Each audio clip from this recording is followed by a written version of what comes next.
આ દુનિયામાં તમે જો બધા જ તે સંબંધો છે ને એની વેલ્યુ થાય છે.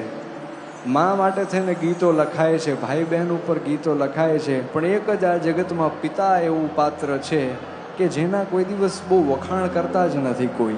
એ વ્યક્તિ પોતે પોતાના પરિવાર માટે થઈને બધું સહન કરે, પોતાના પરિવારને બધું જ સુખ આપે, પણ પોતે ક્યાંય પોતાના હૈયાની વાત નથી મૂકી શકતો. એ પિતા છે, એ બાપ છે, એ બાપ છે સાહેબ.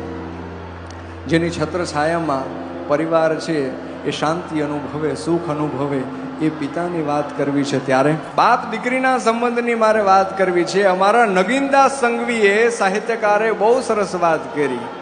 એમણે કીધું કે દીકરો છે ને એ ગમે એવડો મોટો થઈ જાય પણ બાપનો બાપ ન બની શકે, પણ દીકરી છે ને એ થોડીક મોટી થાય ને એટલે બાપની માં બની જતી હોય છે, બાપની માં બની જતી હોય છે.